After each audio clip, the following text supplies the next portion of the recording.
You are watching Germantown Municipal Television, your source for everything Germantown.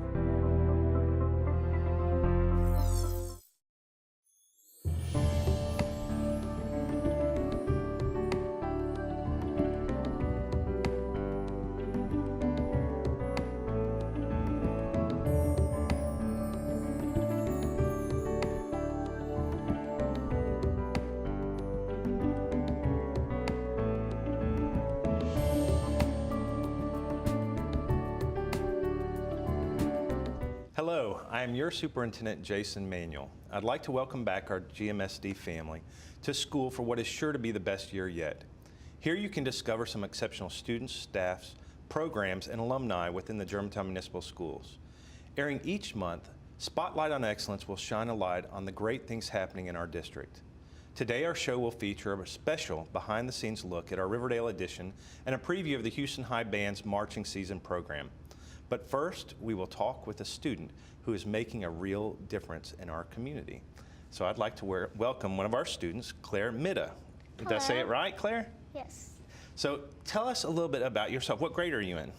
I'm in second. In second grade. And what school do you go to? Dogwood Elementary. Dogwood Elementary School. So now there's something special that you are being allowed to do that you've really won this privilege to do. Tell us a little bit about how you are representing students and how you are making a difference. Well, I went to Children's Congress. Mm-hmm. We went And what is the Children's Congress for? So first, tell us a little bit about yourself. So now, when you were one, I think, or less than one, your parents realized there was something different. Yeah, my mom, well, I was a pretty skinny baby, and my mom knew that was something wrong. And the doctors kept talking to her and saying that there's nothing wrong. There's nothing wrong, but she thought something was wrong because you're so skinny. Yeah, and then we went to a different doctor, I think, and then they diagnosed me with diabetes. So you have diabetes. I have type 1. Type 1 diabetes. Tell us a little bit first before we get into the Children's Congress, a little bit about what that means for you. So we may have other students who watch who really don't understand what diabetes is, and I don't want to explain the medicine and that part of it, but what does it mean for you, like day to day? What happens, like does it affect gym or how you eat? What does that mean for you? If I eat, my mom has to dose me with my pump. So you have a pump. What does a pump look like? Is it big, small? It is kind of small. It's right here. So it almost looks like a beeper or a cell phone? I'm on the Medtronic. And what does that pump do for you? It doses me insulin. It's like a second pancreas because my pancreas shut down. So it's something you really have to keep track of. Yes. So every time you eat, y'all are making sure it's dosing right. Yes. So what other things does it do for you? What else do you have to pay attention to besides dosing? Well, it tells me if I'm going low, and then I have to have Skittles or juice or glucose tabs. Usually I have glucose tabs when I'm low at night. Right. If I'm high, I have to drink water, and my parents have to give me insulin. Oh, okay. So this is something that affects your life, but you want to do something that's really going to affect other children who have diabetes. So you were talking about Children's Congress. So what is the Children's Congress? Well, we talked to the congressman about the special diabetes program to help cure diabetes. And so where are you going? Is this in town, or do you get to travel somewhere to speak to our... We go to Washington, D.C. to eat Oh, wow. Now, have you already been, or is this something that's coming soon? I've already been. Oh, wow. So you got to go meet with different congressmen, and what do you want them to do for us? What are you telling them Help about? raise money for the special diabetes program to help cure it. If we don't cure it soon, then more people will get it, and they will have to struggle with it too. So you're not just doing this for yourself, you're doing for all the kids who may, or people who have diabetes after you. And so you're really trying to get funding for more research to cure diabetes. Both of my grandparents have type 2. So this could be across the board, grandparents and children Yes. with diabetes. Well, I think it's special that not only are you dealing with the things that you have to deal with managing your pump, but you're also talking to our congressman to make a difference in the country. You're trying to cure people. Yes. Well, thank you so much for being here. And we like that you're here because you're showing other Germantown students what it means to make a difference. Thank you. Students who are taking their own hardships and spinning them into a positive outlook to help their peers is something truly special. If you know of any students who are making a difference, please reach out to us at jason.manuel@gmsdk12.org. We would love to feature more incredible students like Claire this year. We'll be back after this short break.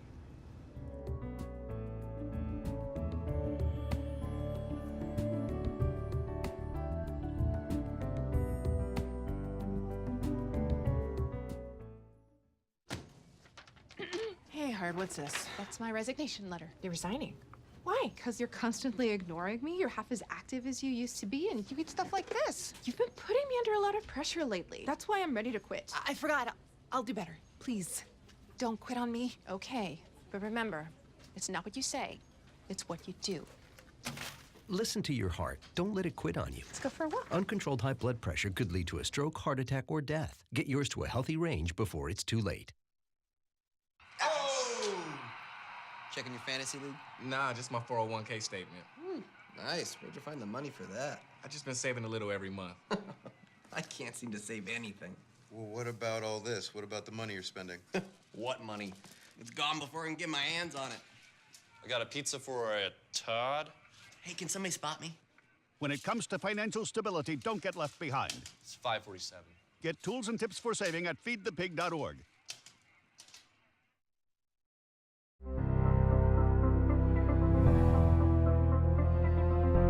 You are watching Germantown Municipal Television, your source for everything Germantown.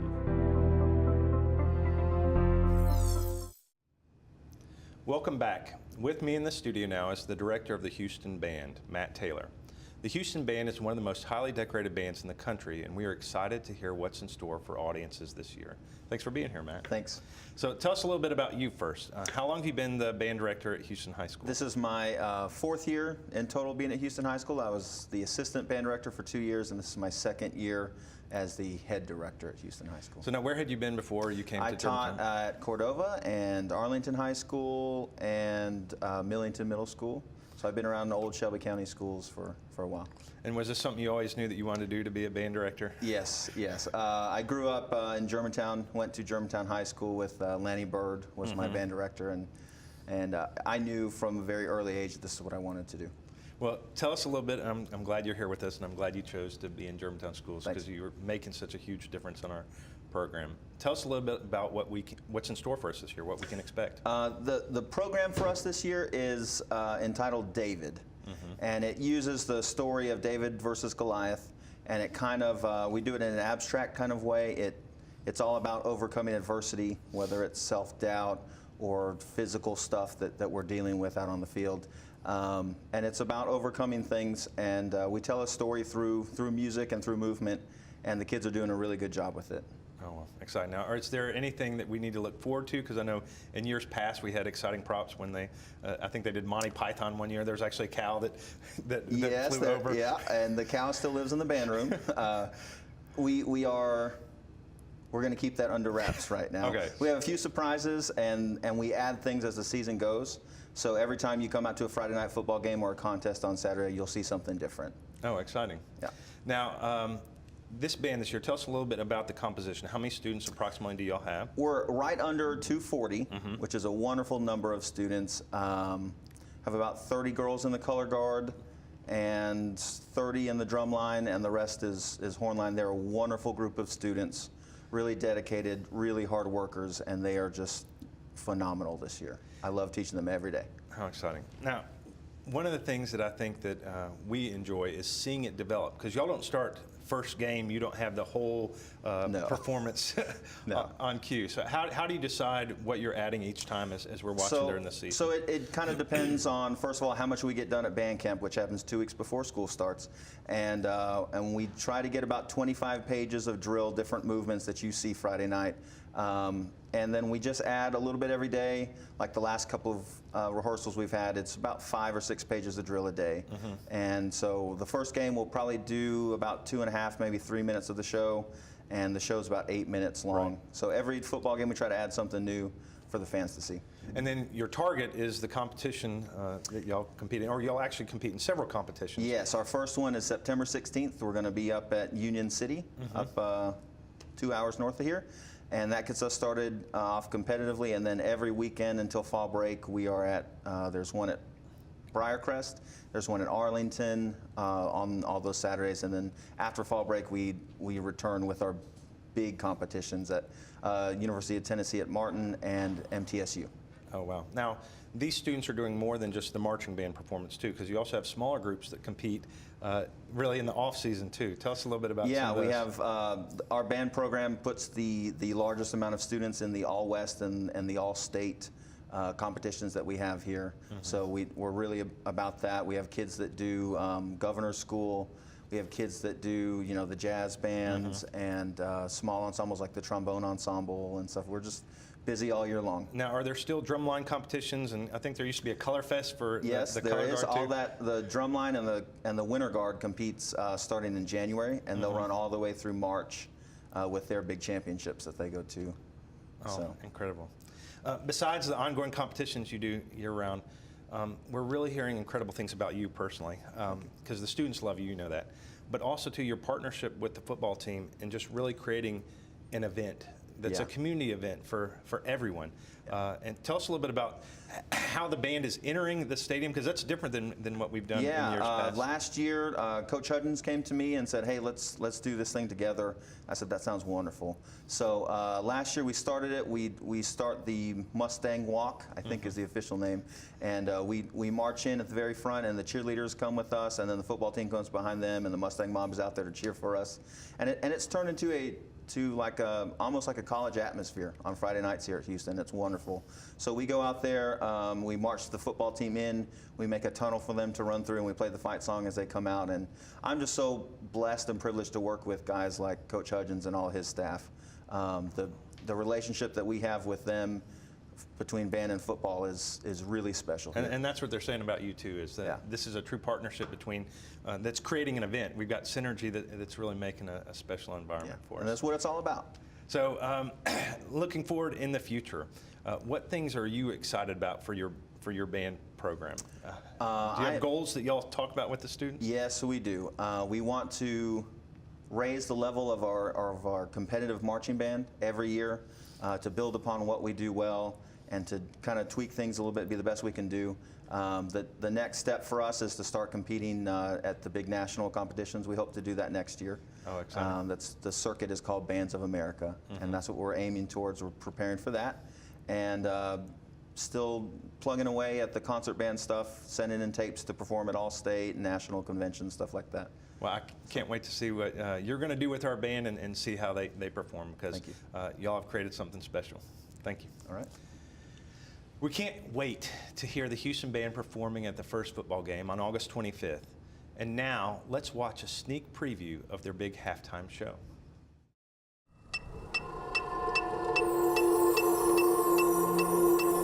The story of David is one of an underdog.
watching Germantown Municipal Television, your source for everything Germantown.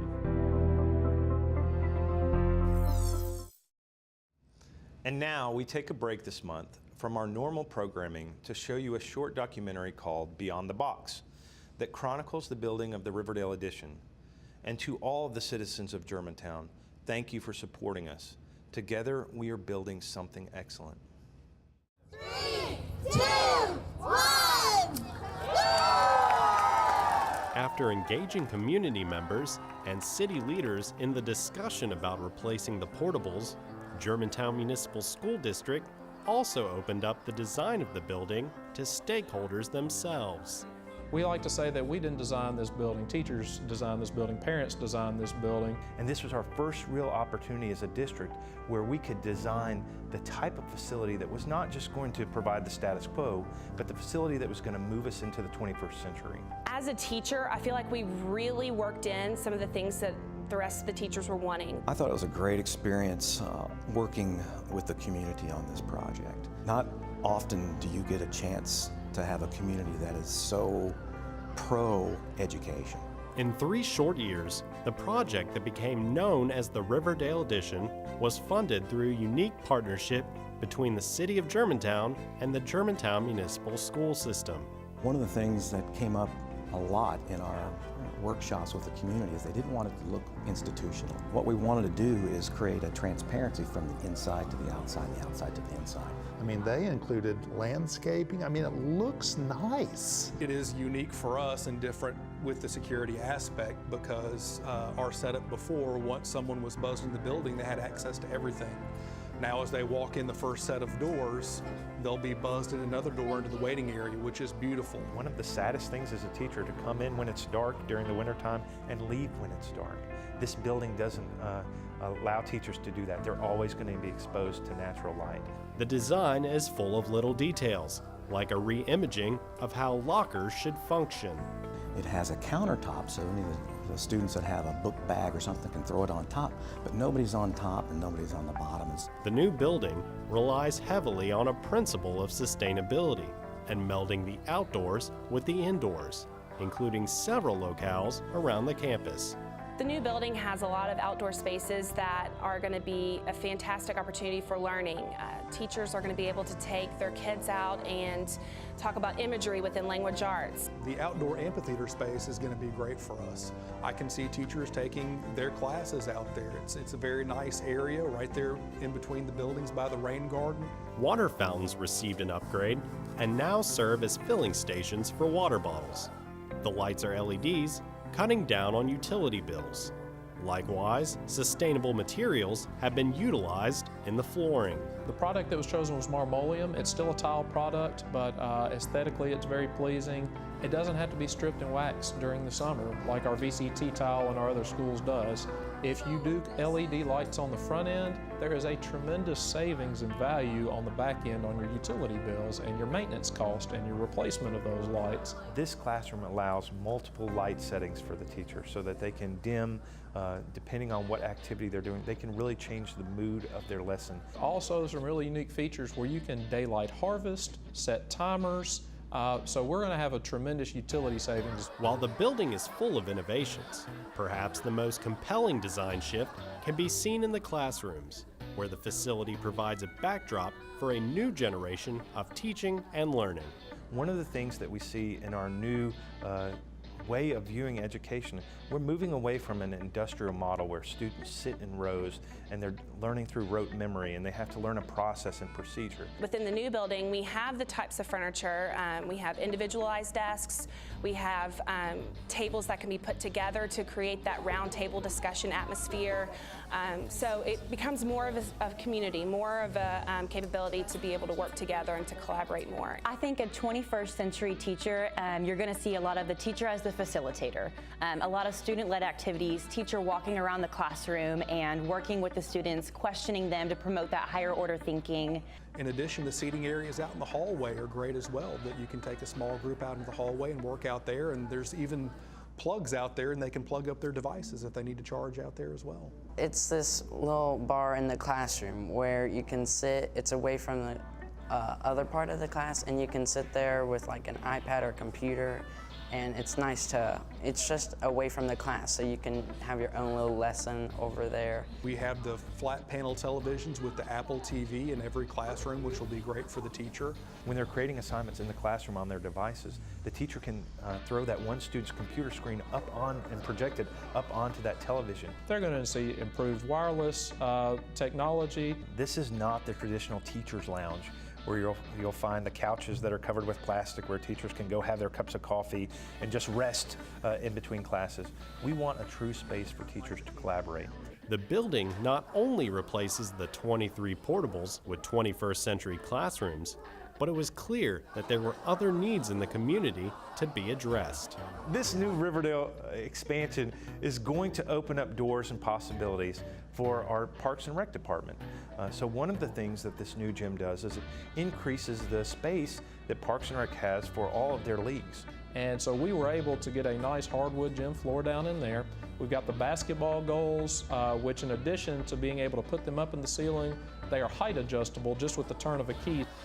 To have the seating all on one side just logistically will be great for us, and to have a dedicated concession area to keep traffic away from the court during the game will be very, very nice. I would be very excited if there is a full house for a game or something. It would be a great area. We also think we're providing services for adults. So when you see the new fine arts facility and those wings that we have, that amount of space and the utilization of that space is going to provide for adult art classes. I love the industrial look of it. The lighting in there is great. Created an outdoor patio, an art patio, to where students can actually go outside and do artwork. The space feels like it's an art studio. Tall, volume, high ceilings that are monochromatic, but then so the students' artwork is really what's on display. Certainly living in a portable, the music classes, we're really looking for something that was unique. And so what we did for them was provide them things that they didn't have and that they really needed. We have large areas for instruments, and both the band director and the chorus director have offices that are attached to their classrooms. There's enough space that we can get xylophones out, and we can have a group of xylophones over here, and then the drums can be over here without feeling like they're sitting on top of each other. We have large space for whole group instruction, but we also have 3 smaller practice rooms that allow for the teacher to go in the room with those students and really work with them on individual pieces.